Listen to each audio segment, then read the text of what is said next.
Renato, tudo bem? Quero um destaque inicial seu. Olha, tudo bem, Luísa? Olá, Casão, olá, Miriam, olá, todo mundo que está aqui com a gente. Olha, meu destaque inicial não podia ser outro, né? O Corinthians chega à sexta vitória consecutiva. Quem diria, né? Aquele time que chegou a um determinado momento da tabela e que se dizia, não, está virtualmente rebaixado. Pois ele consegue uma arrancada sensacional, claro, muito também por causa das contratações dos reforços, que ele não vai pagar, mas não interessa, o fato é que os caras estão jogando e estão jogando bem. Hoje o Corinthians sem o Memphis Depay e sem o Yuri Alberto deu um chocolate no Vasco no primeiro tempo. Realmente, o Vasco tem que levantar as mãos para o céu para não ter saído com uma goleada humilhante da Neoquímica Arena.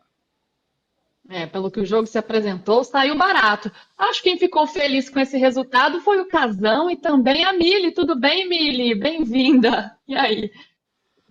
Oi, pessoal. Renato, Casão, Luísa, querida. Ó, Renato e o Casão combinaram a cor e não mandaram esse e-mail pra gente, hein, A Luísa? paleta. Eu tenho um caderninho aqui, laranja, se ajudar, ó. Tá ótimo. Então, eu vou destacar, gente, o Palmeiras, né? Porque, assim, não só o Palmeiras chegou, né? Oficialmente chegou e agora é o favorito, mas também porque a coletiva do Abel depois da vitória, ela foi muito importante, porque ela fala de questões emocionais. Essa é o que resta. São questões emocionais. O Botafogo as nega e o Palmeiras as confirma. Pois é, Casão. E aí, hein? Temos uma briga acirrada pelo título, mas tivemos jogos importantes também agora à tarde. O que você destaca, Casão? Muito boa tarde para você. Boa tarde, Luísa, Mili, Renato. Eu vou destacar o seguinte: existem dois Corinthians paralelos. O Corinthians real, de verdade, é aquele que está dentro do campo, que arrancou, que está lutando até por uma vaga na pré-Libertadores, que do São Paulo para baixo joga melhor que todo mundo, que do São Paulo para baixo até agora não perdeu para ninguém.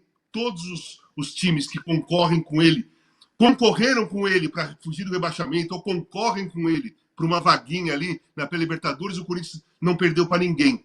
Mas tem, paralelamente, um Corinthians político que é oportunista, arrogante, prepotente e com uma soberba absurda.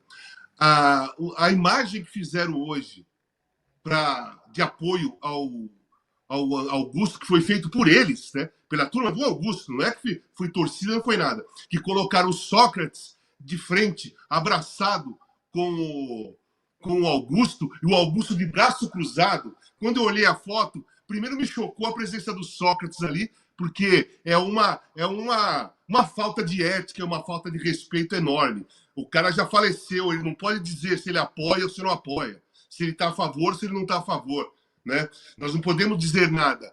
Eu tenho uma dedução por ter conhecido muito bem ele, por ter sido muito amigo dele, e o que ele pensava lá atrás, jamais ele estaria abraçado com Augusto Melo, nem com o Duílio Monteiro Alves, nem com o Andrés, nem com ninguém, né? Mas o que me chamou a atenção para a soberba da imagem é o Sócrates, um dos maiores ídolos da história do Corinthians, um jogador que tem um nome como um troféu na France Football, um jogador que, cara, jogou a Copa do Mundo de 82 maravilhosamente bem. Ele está abraçado ao Augusto e o Augusto está de braço cruzado. Eles não tiveram nem a sensibilidade do Augusto também abraçar o Sócrates, pelo menos. Não, o Augusto está de braço cruzado, como quem diz, nem sei que braço é esse. Cara, esse é o, assim, é o resumo, que decifra totalmente a personalidade da direção do Corinthians. Uma soberba, uma arrogância, uma prepotência absurda, cara. Que se eu faço um desenho com o Pelé me abraçando, eu tô beijando o Pelé. No mínimo, né? Se o Pelé me abraça, eu beijo o Pelé. Numa imagem que eu vou fazer com o John Lennon, com a Janis Joplin, qualquer... Agora, o cara faz o desenho do Sócrates abraçando ele tá de braço cruzado. Ele não tá nem aí pro Sócrates na imagem. Essa é a cara da política do Corinthians. Eles não estão aí para ninguém. Né? O que eu quero dizer é o seguinte: a política do Corinthians não tá aí para ninguém. Nem para um dos grandes ídolos da história do Corinthians, porque o cara tá de braço cruzado, cara. Se eu sou conselheiro do Corinthians e voto... Renato, posso só chamar o break? E aí você completa? Pode ser? Então Vamos tá. lá, vamos lá, vamos lá. Vamos lá, vou só cortar aqui rapidinho para a gente ir para o break na TV e a gente volta aqui no YouTube. Daqui a pouquinho, 2 minutinhos, estamos na TV de volta, beleza? Bom, Renato, pode continuar. Não, eu ia dizer o seguinte: se eu sou conselheiro do Corinthians, essa imagem, para mim, é motivo para eu votar a favor do impeachment. Isso é um escândalo.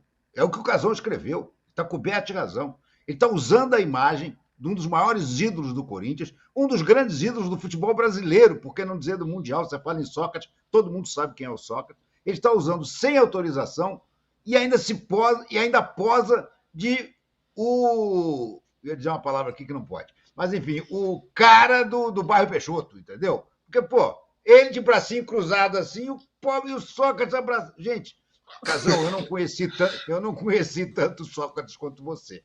Mas pelo que eu conheci, jamais ele apoiaria Augusto Melo, jamais.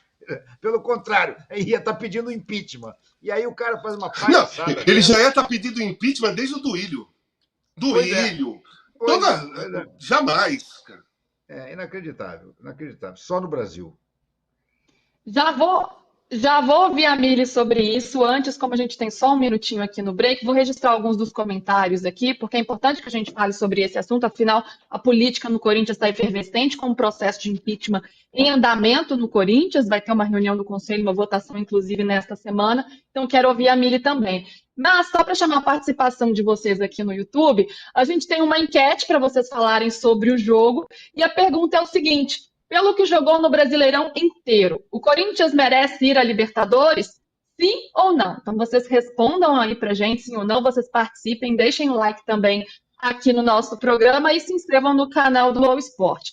Quem já está por aqui, ó, o Dudu Campos, ele critica o Hugo no gol do Vasco, diz que o goleiro mão de alface, o Eduardo está com a gente aqui também, o Israel Pinheiro, o Paulo Ricardo também, o Lobo 777, o Jairo Campos, o Manuel, muita gente já comentando aqui. E agora a gente volta para a TV. Voltamos, então, nas TVs de todo o país, porque agora o canal UOL está também na televisão. Aliás, para vocês saberem, hein? Canal 613 na Vivo TV, 140 na Oi TV, 546 na TVRO em Bratel e 64 no Zap. E em breve em todas as operadoras. Então, o UOL agora está em todos os lugares. 88 na Sky, muito bem, atualizado aí pelo Renato, hein? Sempre atento, já até anotei aqui. Ô, Mili, voltando a falar sobre essa questão política que o Casão bem colocou e o Renato também, como que isso te pegou, né? Você como jornalista, como uma crítica e também como uma torcedora, como é que você recebeu essa imagem do presidente Augusto Melo? É uma aberração política, é uma aberração em todos os níveis da imagem. Acho que o Casão descreveu tudo que tem que ser descrito aí. A prática importa, então a pose do Augusto Melo é de eu sou o maior entre esses aqui. É aberração. Isso é um insulto. Essa imagem é um insulto a qualquer um, gente. Não é só a torcida do Corinthians, não.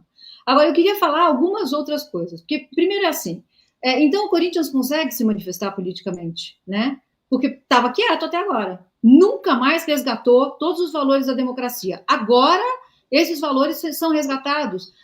A troca do quê? Vamos manter... Vocês leram que o elenco do Corinthians teria escrito? Porque está na cara que não foi o elenco do Corinthians que escreveu, né? Nós, atletas do elenco masculino do Corinthians, gostaríamos de declarar nosso apoio ao presidente Augusto Melo. Com todas as dificuldades enfrentadas ao longo do ano, justo, sincero e profissional. Vocês veem o elenco escrevendo isso? Para honrar compromissos do clube. O pior vem agora. O Corinthians e sua fiel torcida estão acima de qualquer disputa política. Então, cala a boca. Se está acima de qualquer disputa política, por que vocês estão se metendo? Aí vem. Por isso, o elenco está alinhado com o presidente. Gente, assim, é uma aberração em todos os níveis. Eu acho que a gente viu o Cão profundamente ofendido. Eu faço eco a essa ofensa. Para mim, não tem nem isso aí justificado. O Renato falou, o impeachment. Não pode. É uma falta de ética absurda. Imagem, tudo isso que está sendo feito, gente. E assim, como o Casão falou, isso não é só essa diretoria, né? Isso vem de muito tempo. Então, eu acho que é um erro tremendo a gente, quando falar dessa diretoria e do que está acontecendo agora fora de campo, só falar dela como se ela tivesse separada da anterior. Não está. Essa teatralização de que somos inimigos não deveria colar. É tudo uma coisa só e assim deveria ser investigado. Luísa, deixa eu falar só mais uma coisinha sobre isso, só uma coisa rápida. Que é assim, eu conversei com o Juca me mandou essa imagem logo de manhã, estava revoltado, tal, eu nem sabia. Aí nós começamos a conversar, eu falei, Juca, o que mais me incomoda mesmo no Corinthians é como se usa a democracia corintiana politicamente para tudo quanto é lado. Porque a presença do Sócrates aí, obviamente, ele está querendo dizer que a democracia corintiana está ao lado dele. Mas a campanha do Duílio, quando foi para ser candidato, quando ele ganhou lá em 2018, 17, 18, 19, sei lá, quando ele ganhou a eleição, que ele ficou lá como presidente, a campanha dele era a camisa da democracia corintiana. Então, lá no Corinthians, qualquer lado de política, eles pegam a democracia corintiana, eles se apoderam da democracia corintiana como se eles tivessem participado, como se eles tivessem criado aquilo, como se eles fossem componentes direto e importantes de peso dentro do processo da democracia corintiana. Todos eles lá, todos eles. O Duílio não tinha o direito nenhum de usar o slogan democracia corintiana, porque a democracia corintiana foi lá dos anos 80. Não é um partido político. Não é um lado político do clube. Não é uma chapa. Entendeu? E o Augusto, aí ele coloca o Sócrates ali, porque olha a malandragem suja da imagem. Ele coloca o Sócrates para representar o maior ídolo, um dos maiores ídolos do Corinthians e a democracia corintiana. Mas não escreve democracia corintiana e não coloca mais nenhum outro. Porque os outros podem levantar a mão e falar assim, eu não concordo com isso não, me põe nessa imagem não. Mas o Magrão não pode. Então o Magrão não pode se defender dessa imagem. Então ele usa uma pessoa que não pode se defender, mas que é o símbolo da democracia corintiana, e numa imagem só, ele tenta passar uma mensagem mentirosa. É uma fake isso. Essa imagem é fake, é mentira, é uma manobra política. Ela não é verdadeira, ela é oportunista, ela é mentira, sabe? Mentira. Que quem fez parte da democracia corintiana, eu penso que os outros eu não sei o que eles estão pensando, porque eu não conversei com ninguém, mas eu, diretamente, me ofendi, não gostei, me incomoda, principalmente por ser utilizada toda hora, todo momento, se usa a democracia corintiana para um lado político do clube, sendo que nenhum deles participou da democracia corintiana, que nem estavam lá na época. Nenhum deles. O próprio Duílio tinha 7 anos de idade. Hã? Só uma coisinha, além disso, Casão, assim, os caras, em tese, se manifestaram, né? O time masculino se manifestou. Então eles conseguem se manifestar? Porque as mulheres... Não, mas você acha, Miriam? Você acha claro mesmo? Que não. Claro que não. Mas é isso que eu tô falando. Exato. Então a gente ficou esperando eles se manifestarem. Quando as mulheres fizeram uma declaração contra a violência de gênero, eles calaram, saíram correndo para o outro lado. Então eles conseguem, né? Não foram eles, eu sei, Casão. Lembrando para quem não está a par da situação que o Conselho convocou uma reunião para votação do impeachment do Augusto Melo, né? Ele pode ser afastado por conta das investigações lá envolvendo o contrato com a patrocinadora Matra, a ex-patrocinadora Matra, vai de Bet. E esse encontro vai ser na quinta-feira, 6 horas da tarde, no Parque São Jorge. Você acompanha tudo isso aqui, claro, aqui no canal UOL e também no UOL Esporte. Agora, vamos voltar para o jogo aqui um pouquinho, para a gente falar aqui sobre essa partida, em que o Corinthians teve uma vitória, né? Se fora de campo esse ambiente está tão tumultuado, conturbado, né? Com muitas questões que precisam ser discutidas, como todos já colocaram aqui, em campo as coisas começaram a fluir. O Corinthians consegue uma vitória imponente, jogando um bom futebol, consegue por 3-1, faz 3 gols em 20 e poucos minutos. E aí, no segundo tempo, o ritmo até que a gente está vendo agora os lances do jogo.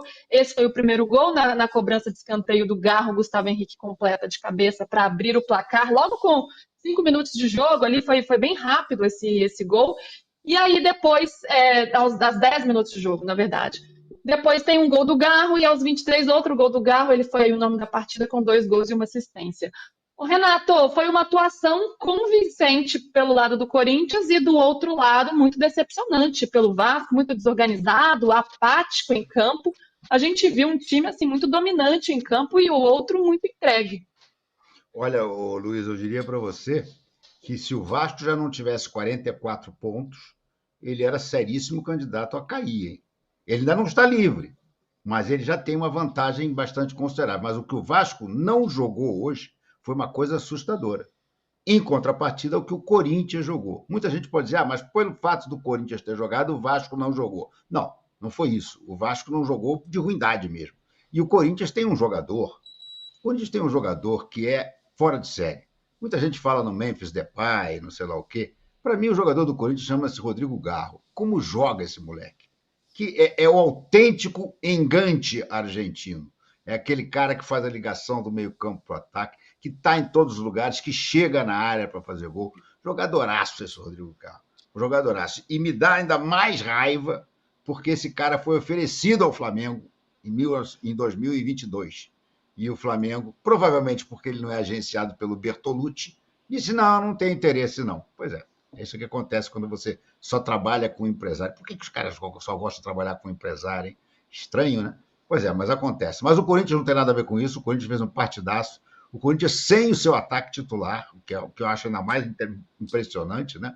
Jogou com o Romero e com o Thales Magno, não jogaram nem o Yuri Alberto, nem o Memphis Depay, e o time passou por cima. Impressionante a atuação do Corinthians. Uma atuação de quem não sabe nada, como costuma-se dizer, se o marciano descesse na Terra hoje e assistisse a esse jogo, e dizer, nós estamos vendo um time que briga pelo título e um time que briga para não cair. Não é exatamente isso, mas a sensação que dá quando você vê um jogo desse é essa. Partidaço do Corinthians, irretocável. E eu espero que finalmente o Ramon Dias comece a ser um pouco... Opa! Travou. Renato deu uma travadinha, então já passo a bola aqui para a Mili. Ô, Mili, de fato foi uma grande atuação e a gente vê as individualidades aparecendo aí diante do coletivo, o Garro fazendo uma grande partida e como o Renato colocou, sem alguns dos seus destaques, sem o Memphis Depay, sem o Yuri Alberto também, mas com o Romero aparecendo. E aí, quando a gente pensa, né, nesse cenário do Corinthians, há pouco tempo atrás a gente discutia um possível rebaixamento do Corinthians e agora já é uma briga pela Libertadores ou pela pré-Libertadores. Renato voltou? Acho que ele voltou, hein? Voltei. Quer concluir, Renato? Quero concluir. Foi só um suspense que você criou. Eu dizia, não, pois é, eu sou meio atrapalhado com esse negócio de tecnologia. Eu devo ter algum botão aqui que eu não deveria, e eu desliguei tudo. Mas a verdade é a seguinte, o que eu queria concluir é o seguinte, o Corinthians, o Ramon Dias, o trabalho do Ramon Dias no Corinthians é bom. Muita gente já estava querendo ripar o Ramon Dias, vi amigos corintianos meus, eu considero até bons jornalistas, mas revoltados com o Ramon Dias. Eu acho o trabalho do Ramon Dias bom. O Corinthians hoje é um time bem armado.